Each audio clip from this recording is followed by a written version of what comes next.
primer lugar, quisiera, antes de anunciar el tema, que ustedes van a estarlo viendo por ahí, quiero decirles algo, mis hermanos. La historia humana está llena de crisis. Toda la historia humana hasta el presente.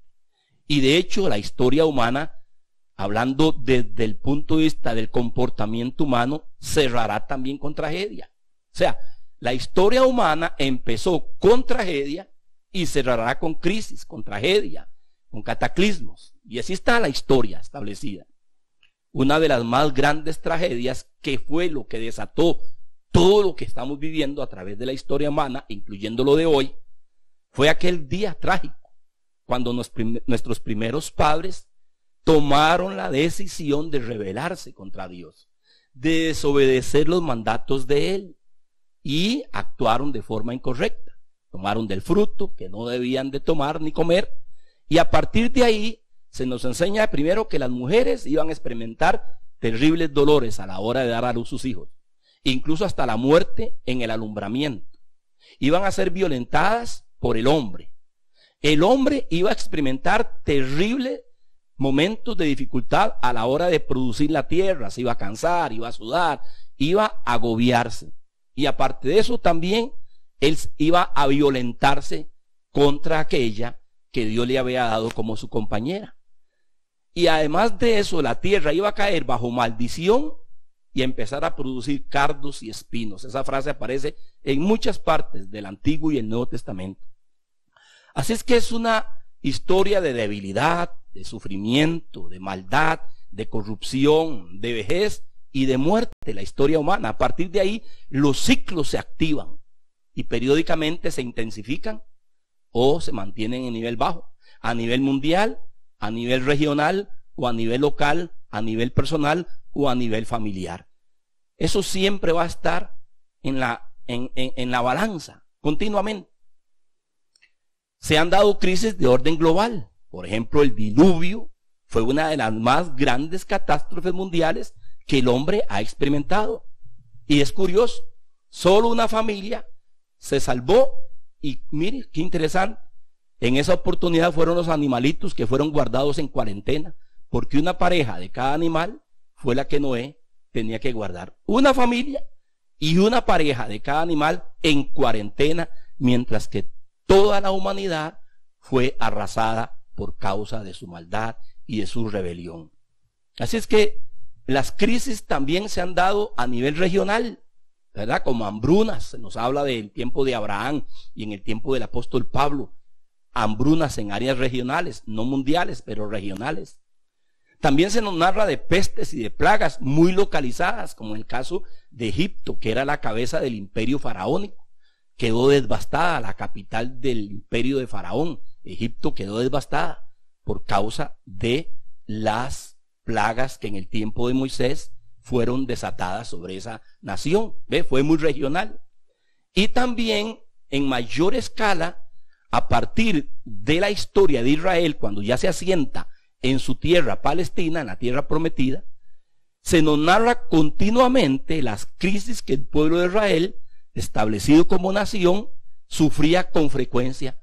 Era como muy repetitivo, sobre todo cuando los reyes o lo que eran las dinastías, ¿verdad?, de reinos en Israel empezaron a establecerse. Y eso es muy importante.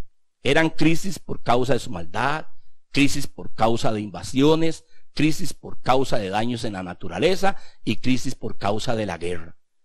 Entonces, hermanos, estoy utilizando hoy la palabra crisis como el efecto directo o indirecto de los juicios divinos sobre la creación, sobre la humanidad o sobre su pueblo, sean estas provocadas por el hombre o sean estas directamente establecidas por Dios. Eso lo vemos, eso es sumamente importante.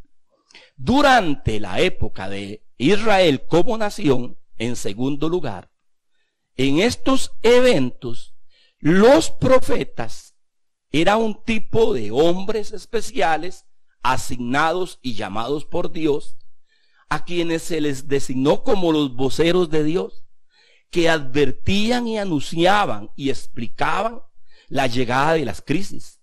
y hacían un llamado al pueblo para refugiarse en Dios, para volverse a Dios, para cambiar de actitud en su relación con Dios y para rectificar su conducta o estilo de vida.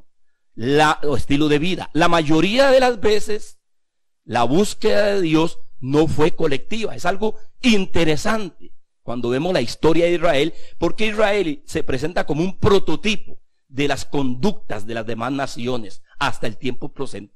Es como una figura, como una sombra, como un modelo de cómo las demás naciones siempre van a caminar, siempre van a actuar.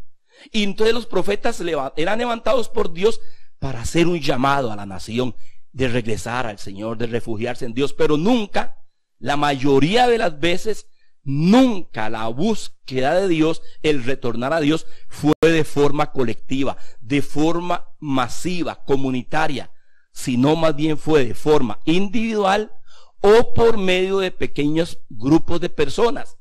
Este grupo de personas en el Nuevo Testamento y en el Antiguo Testamento se le llaman los remanentes, que eran personas piadosas. Oiga qué interesante, piadosas que se volvían en humillación a Dios. Los demás seguían endureciéndose, mantenían su conducta y por tanto lo que Dios anunciaba era irremediablemente invariable, sucedía.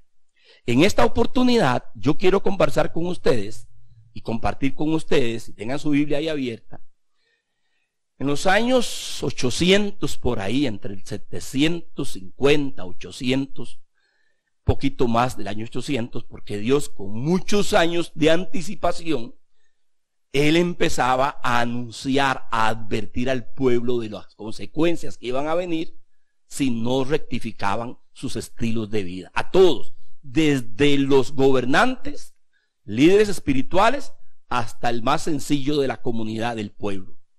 Entonces, en los días del profeta Isaías, del profeta Oseas y de Amós, 3 profetas, hubieron 2 más, Jonás y Miqueas, en esa época. Pero voy a referirme solo a ellos 3, porque de ellos 3 quiero que caminemos para que usted observe, hermanos, cómo la historia de la humanidad registrada en la Biblia es fidedigna y relevante aún para nosotros hoy. Y cómo lo que a ellos les advirtió y les sirvió también son principios que a través de las épocas y edades son importantes para nosotros hoy. Así es que vamos a empezar a combinar un poquito de estos 3 profetas hoy y a mirar. Así es que Dios, en el tiempo de Oseas, de Amós y de Isaías, les comunicó a su pueblo con muchos años de anticipación que una invasión extranjera, una plaga, estaba en movimiento y que iba a venir. Por eso usted va a ver ahí en las visuales que tenemos la plaga de la invasión asiria, uno de los reinos que se levantó en la historia. No fue tan fuerte, no fue tan poderoso como el babilónico, que fue el que luego vino y los arrasó a ellos y tomaron posesión de la tierra. Pero el reino asirio fue al que le tocó cumplir lo que Dios había muchos años antes advertido y anunciado y explicado a través de los profetas. Permítame hacerle un pequeño vistazo de eso. Vamos a ir, por supuesto, a la palabra del Señor. En todo el libro de Oseas, en todo el libro de Amós, esa es una tarea para que usted lo lea tranquilamente en su casa.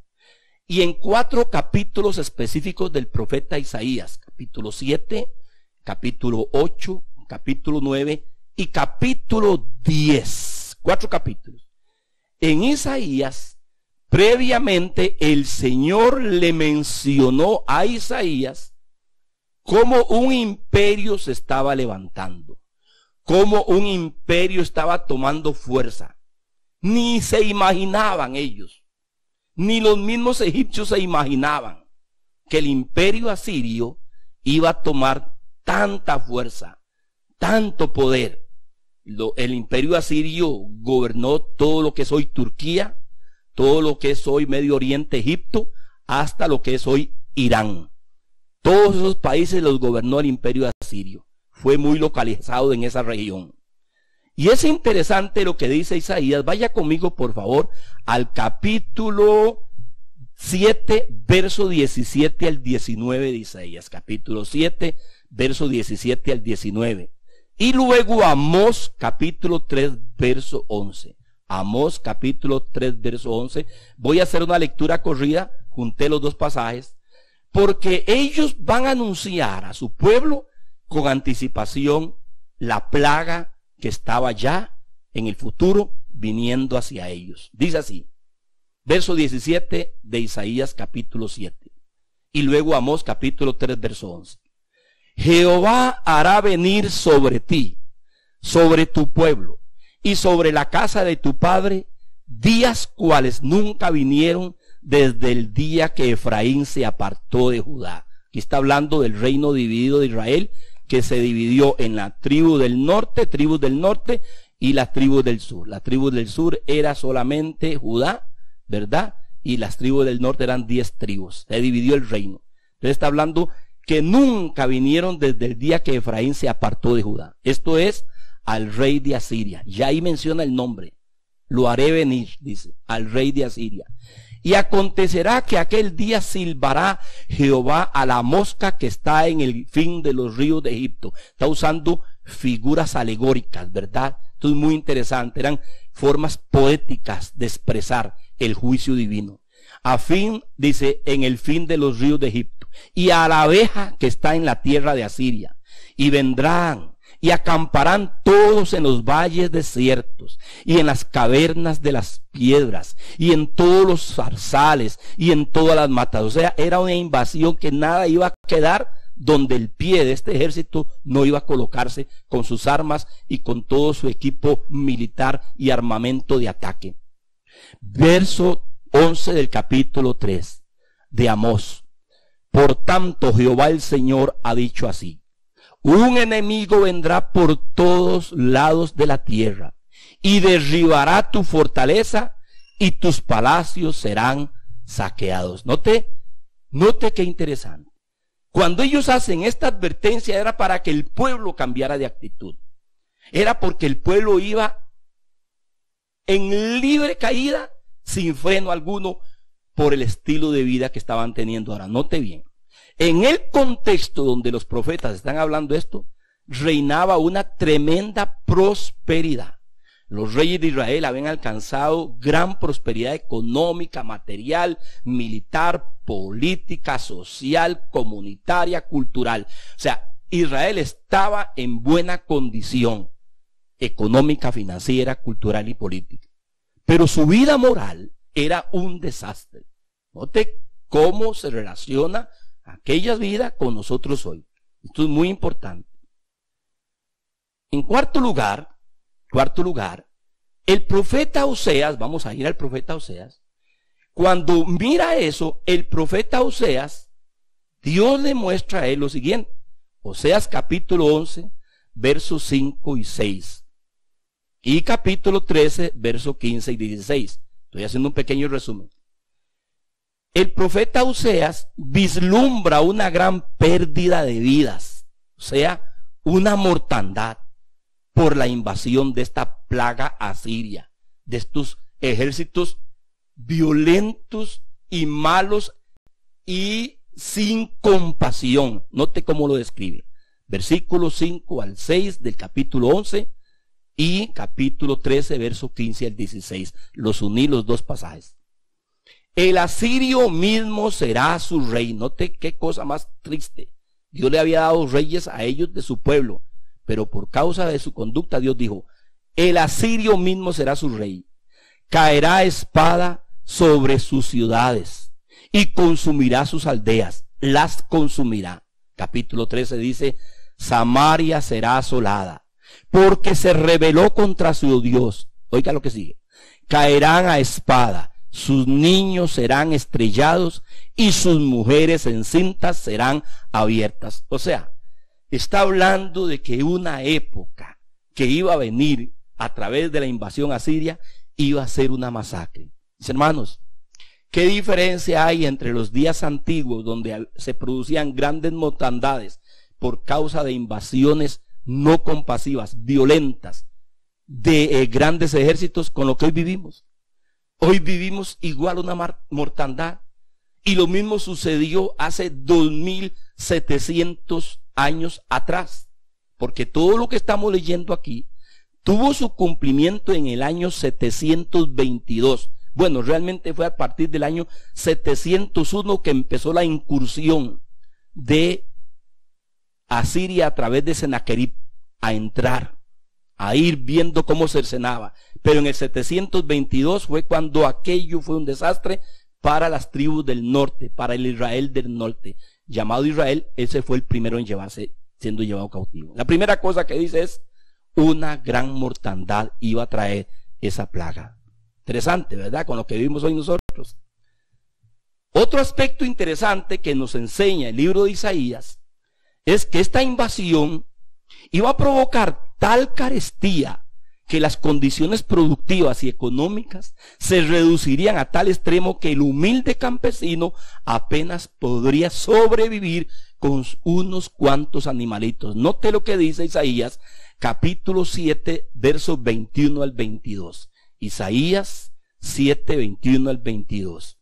Dice, y acontecerá en aquel tiempo que criará un hombre una vaca y 2 ovejas, y a causa de la abundancia de la leche quedarán. Esta es una frase irónica. Los profetas usaban mucho poesía, mucha ilustración poética y mucha ironía, porque en medio de esa condición tan terrible apenas iban a poder sobrevivir los que tuvieran un animalito en el campo, no los de la ciudad.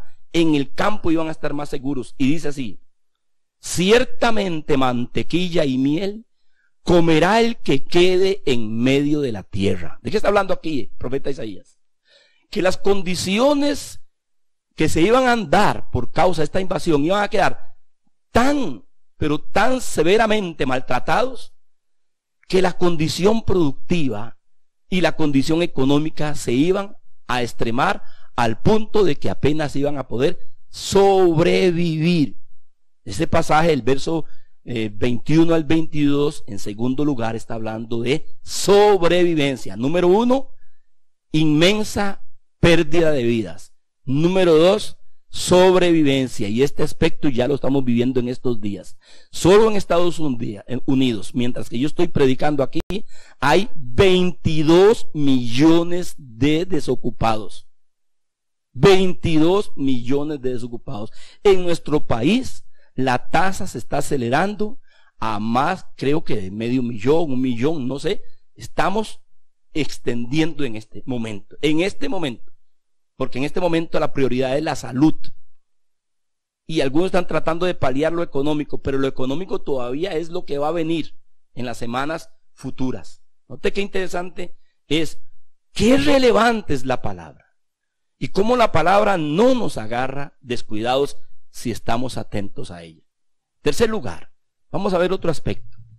Dice, Isaías, después de que menciona de que apenas se va a poder sobrevivir, Isaías va a mencionar que los productores más adinerados, o sea, los grandes empresarios, quedarían en la bancarrota. Note lo que dice Isaías, capítulo 7, verso 23.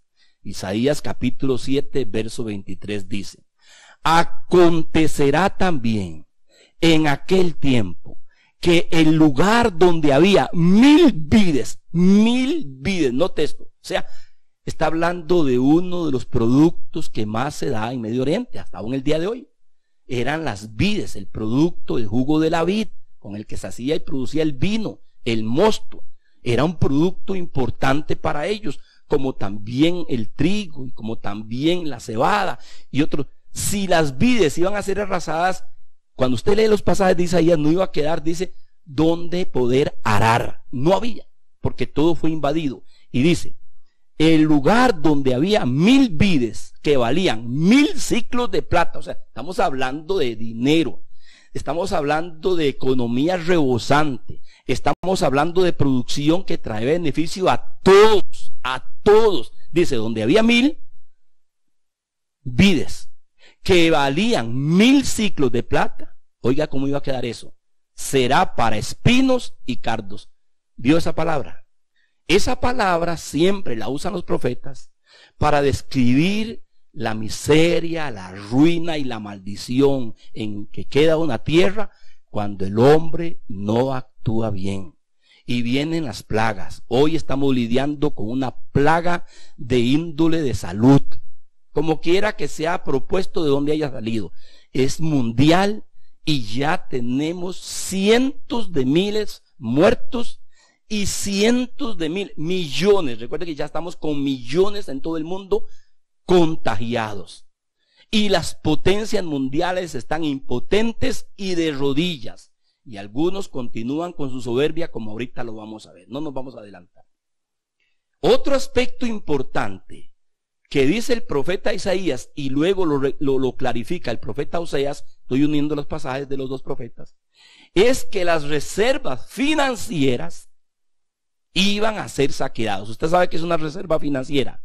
La reserva financiera, mis hermanos, es lo que le da garantía a una nación cuando vienen cosas como estas, de poder sacar más dinero y de poder ayudar al que queda. Por ejemplo, Estados Unidos, que es la potencia más grande, todavía es más grande, está girando miles de millones de dólares para subvencionar a los que quedaron sin empleo, sin trabajo. Usted en estos días puede ver las grandes filas, las colas de vehículos para poder retirar alimentos y gente haciendo fila para ciertos exámenes de salud, pero es impresionante lo que vemos. Las potencias están quedando pero los que tienen reservas, los países como África, africanos y latinos, no tienen, viven de deudas. O sea que esto los va a endeudar más.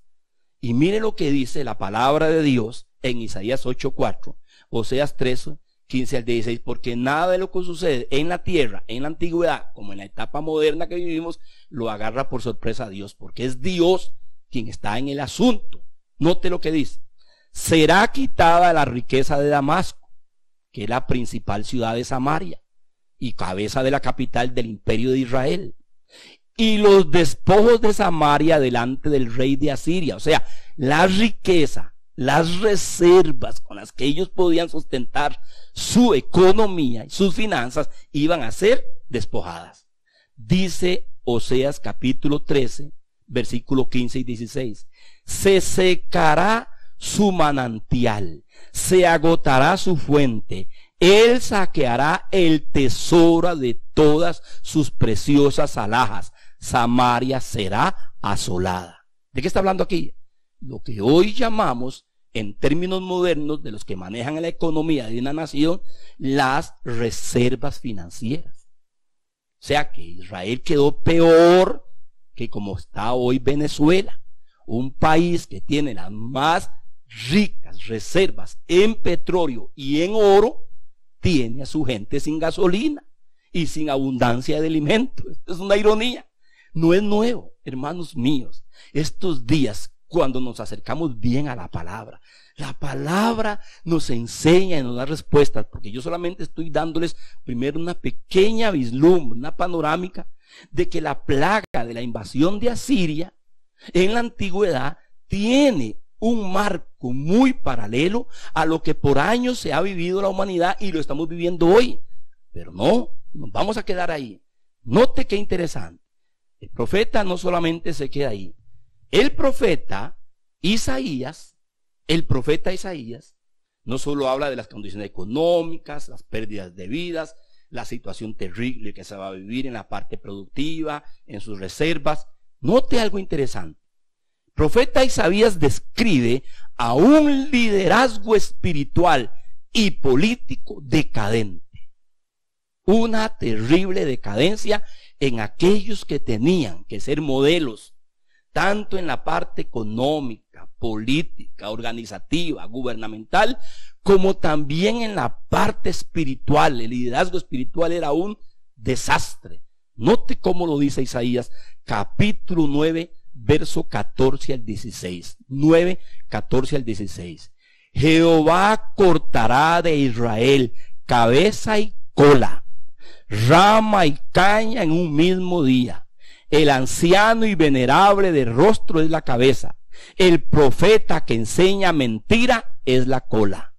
porque los gobernadores de este pueblo son engañadores y sus gobernados se pierden. Mis hermanos, lo que estoy compartiendo con ustedes es una copia al carbón de lo que hoy vivimos y de lo que estamos pasando. ¿Ven la relevancia de la escritura? A eso es lo que se le llama la palabra profética. A eso es lo que se le llama el cielo y la tierra pasará, pero mis palabras no pasarán. Mis hermanos, el anciano es la persona madura, de experiencia, ya fuera en el campo gubernamental o político o militar.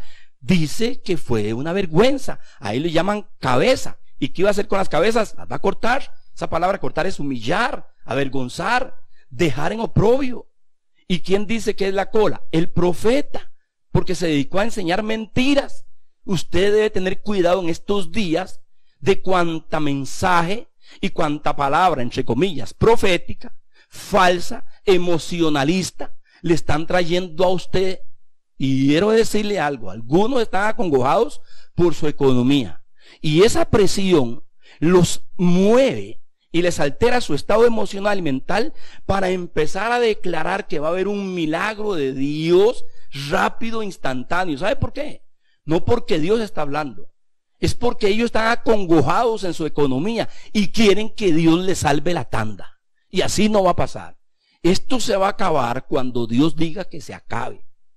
Y cuando entendamos el proceso que veo que todavía no lo están llevando bien. Por ejemplo, mire las palabras del gobernador de Nueva York, Andrew Cuomo. Ciertamente hay gobernadores, sobre todo en Estados Unidos, no conozco de África, no me ha llegado información todavía de lo que han expresado algunos. La mayoría expresan actitudes soberbias de abrir la economía ya. Ustedes saben que ya algunos no han aguantado y se tiraron a la calle, van para las playas, van para las carreteras, ya no están soportando la situación tanto en Brasil como en Estados Unidos. Pero note esto, el gobernador de Nueva York, donde está el corazón de esta pandemia y de mortandad literalmente en la nación poderosa del mundo, este gobernador dijo: el número ha bajado porque somos nosotros quien lo hemos bajado. Está hablando del número de muertes, ¿verdad? De 800, 700 ha bajado ya a 500 y resto. Dice lo siguiente: Dios no hizo eso, la fe no hizo eso, el destino no hizo eso. Con mucho dolor y sufrimiento hicimos eso. Ya, estas son las actitudes de soberbia y de altivez que muchas veces el hombre, cuando está siendo tratado con Dios, se resiste, se revela. Esto es muy importante. Aquí estamos hablando de soberbia, de altivez, de mentira y de arrogancia. En estos días usted tiene que tener cuidado. Y la escritura, mis hermanos, nos ayuda en eso. Mientras otros han sido más humildes y han reconocido la necesidad de intervención divina, algunos gobernadores de Estados Unidos han invocado ahí en su oficina, cuando ha estado en conferencia de prensa, el nombre del Señor, incluso han orado ahí delante de los periodistas, pidiendo a Dios su auxilio, su ayuda. Eso es humildad, eso es dependencia, y eso es lo que necesitamos en estos días. Ahora, escuche esto, hermano. Lo que hoy vivimos no es nuevo, es la historia humana que se repite.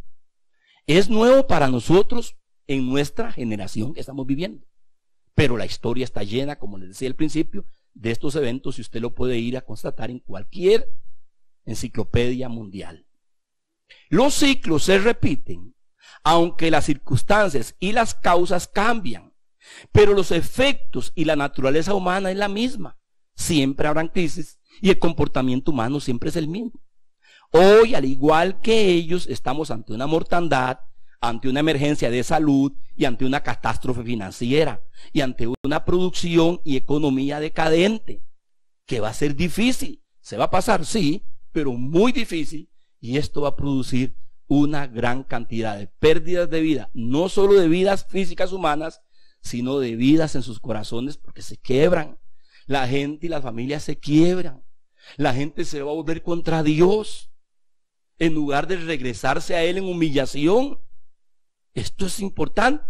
Entonces vamos a ir ahora a los siguientes pasos. Cuando Dios les revela a Isaías, a Amós y a Oseas lo que va a venir, y yo brevemente se lo acabo de dar, a Isaías, por supuesto a Oseas también y a Amós, pero yo quise solo sustraer a Isaías. A Isaías Dios les revela la estrategia.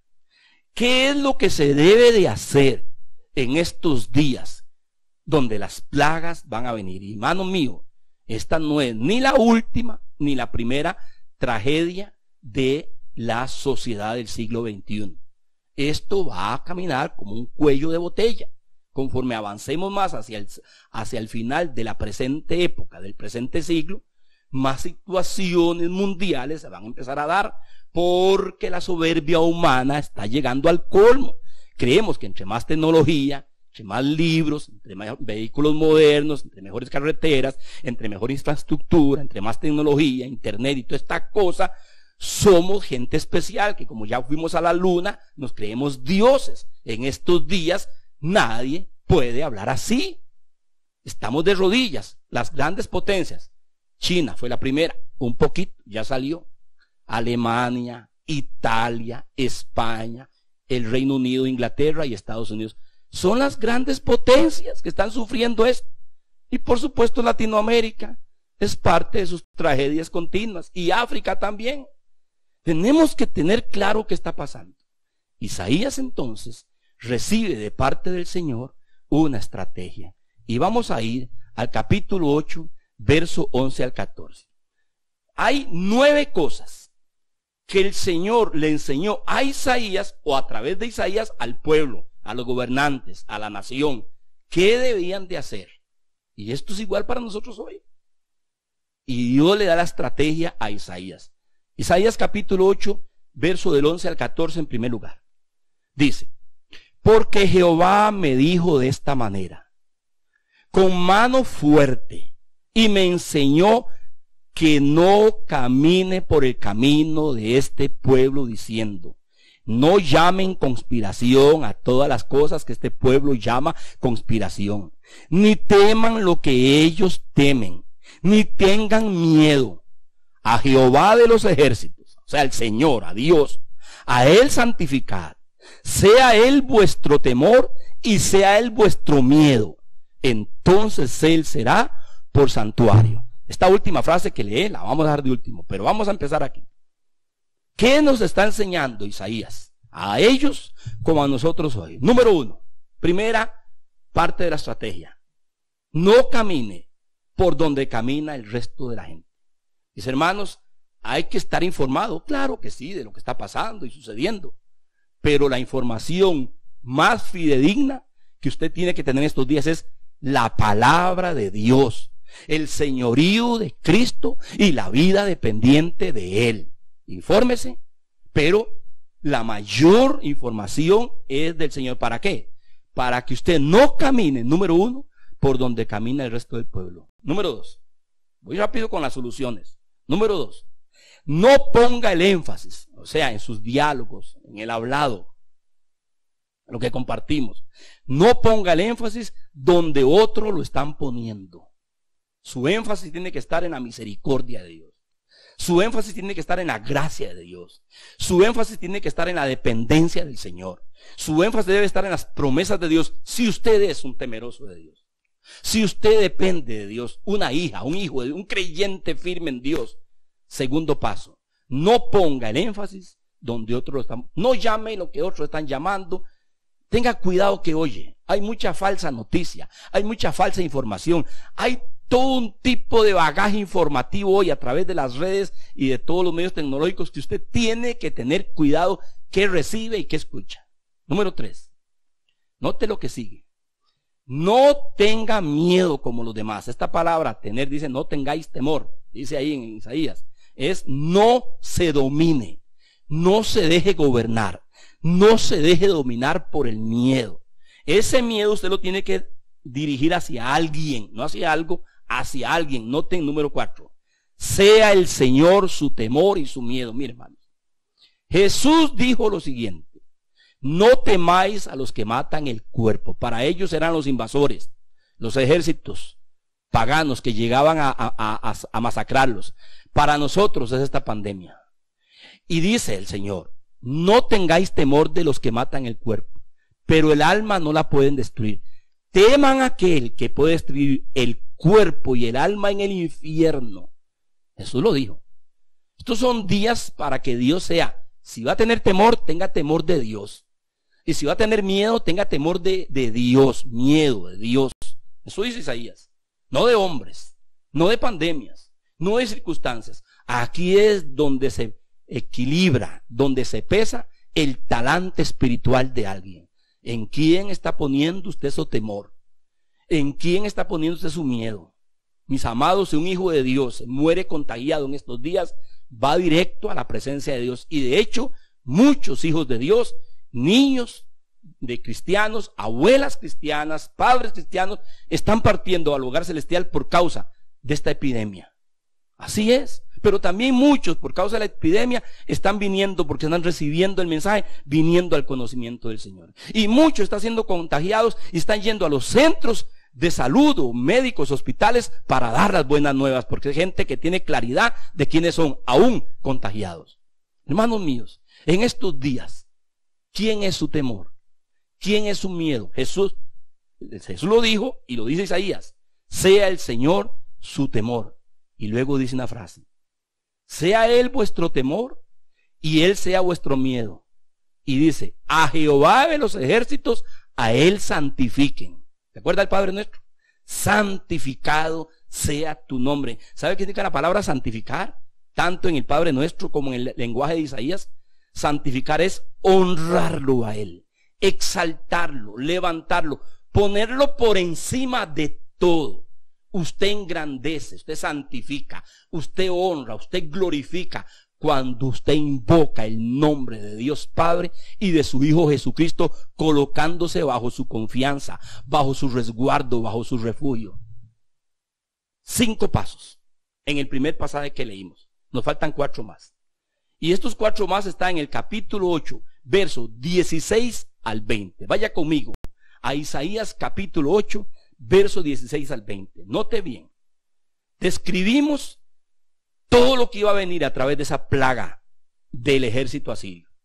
Y describimos todo lo que está pasando hoy en medio de esta pandemia y esta plaga de salud que tenemos, de este virus que está matando y enfermando a millones y a cientos de miles. Isaías nos está dando la salida, porque Dios le dio la estrategia. Y lo que fue bueno para él es bueno para nosotros hoy. Ahora vea la segunda parte. Noten el verso 16 al 20 del capítulo 8 de Isaías. Ata el testimonio y sella la ley entre mis discípulos. Esperaré pues a Jehová. En él confiaré. Estoy abreviando. He aquí yo y los hijos que me dio Jehová somos por señales y presagios en Israel, de parte de Jehová de los ejércitos, que mora en el monte de Sión. Y si les dijeren, pregunten a los encantadores y a los adivinos, que susurran hablando, respondan. Oiga bien, ¿no consultará el pueblo a su Dios? ¿Consultará a los muertos por los vivos? A la ley y al testimonio.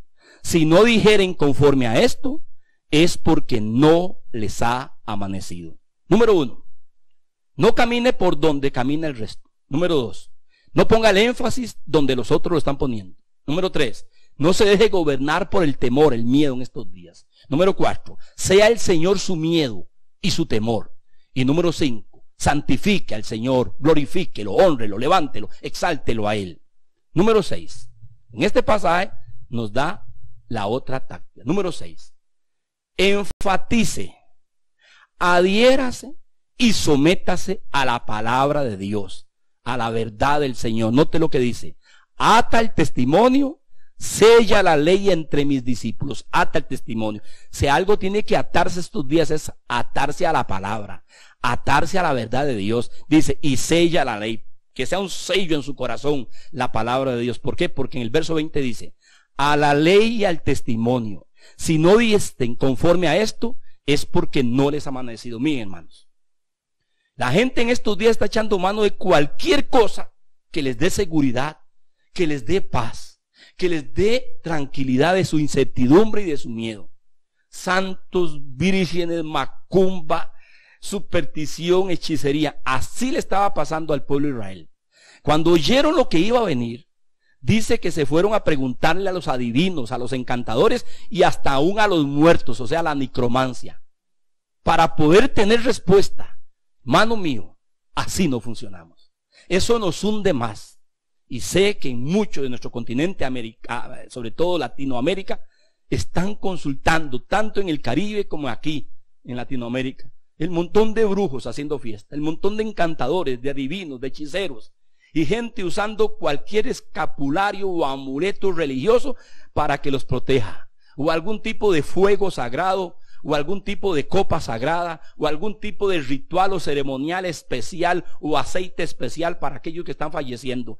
Nada de eso, mis amados, nos va a dar seguridad. Y tengo que ser fuerte. Perdone si lo golpeo a usted, que me honra con su distinguida audiencia, pero debo de decirle que solo una cosa nos va a guardar: atar la palabra a nuestro corazón, sellar su ley en nuestro corazón. ¿Por qué? A la ley y al testimonio, si no hablamos conforme a esto, es porque no ha amanecido. La palabra tiene que ser central en nuestra vida. Nuestra dependencia de la verdad del Señor Jesucristo, de Dios el Padre y del poder del Espíritu Santo en nuestras vidas es el secreto en estos días. Note qué interesante. Número 7.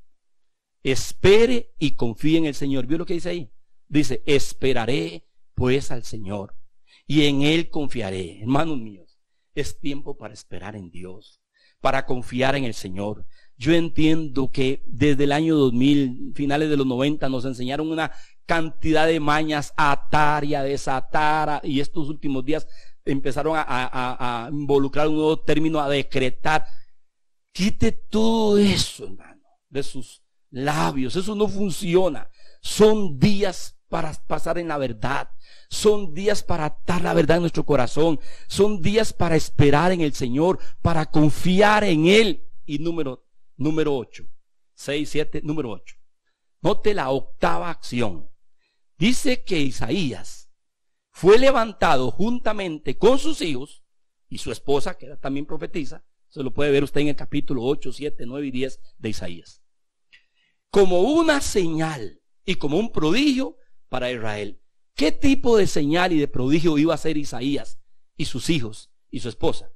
Que iba a ser una familia profética, totalmente sometida. Recuerden que Dios usó a Isaías y a un hijo de él, dice: ve y ponle un nombre bastante extraño. O sea, la presa está en camino. Yo no lo voy a repetir aquí porque no lo quise escribir. Uno de sus hijos, Dios le dijo a él: ponle tal nombre, porque antes de que él coma miel y mantequilla, el imperio de Asiria va a llegar. Para ese momento ya quedaban solamente 3 años para que la plaga llegara. Y Dios le dijo a Isaías: tú y tu familia y tus hijos van a ser como mi señal. ¿Por qué? Porque eran dependientes de Dios. Porque eran la señal de fidelidad, de confianza y de dependencia en Dios. Hermanos míos, número 8. Sea una señal y presagio de confianza entre los demás. Eso fue Isaías y su esposa y sus hijos para aquel pueblo. Sea un testimonio de vida y de dependencia y de confianza y de seguridad en muchos que alrededor suyo, familiares, amigos, compañeros de trabajo, que están con zozobra, que no saben, porque la gran mayoría en esta época de tecnología, una gran mayoría aún del pueblo de Dios, ni conocen la palabra de Dios. Vergonzoso, sí, porque creemos que cuando tenemos buena inteligencia, buena comodidad financiera, buenos negocios, buen carro, buen conocimiento tecnológico, somos dueños, tenemos control. Hermanos míos, en estos días ha quedado evidenciado que no estamos en control de nada. El único que tiene control es aquel que hoy, al igual que Isaías, le advirtió, pero también le dio los pasos a seguir, cómo Él os iba a proteger, cómo Él os iba a guardar, cómo Él iba a estar con ellos. Por eso, no lo leí y por eso lo dejé de último. Por eso el Señor dice que Él será nuestro santuario. ¿Lo vio en el capítulo 19? La última frasecita que dice: y será Él vuestro santuario. Hermano mío, esa palabra, vuestro santuario es, será Él su protector, será Él su seguridad, será Él su refugio, será Él su vallado, será Él el que haga cerco, será Él el que lo confortará. Y aún si va a ser contagiado, podrá destruir el cuerpo, pero no el alma. Usted muriendo y presente a la presencia del Señor. Tenemos que tener claro en estos días nuestras prioridades, y nuestras prioridades es ser sensatos como estamos actuando y en profunda dependencia del Señor. ¿No le parece interesante?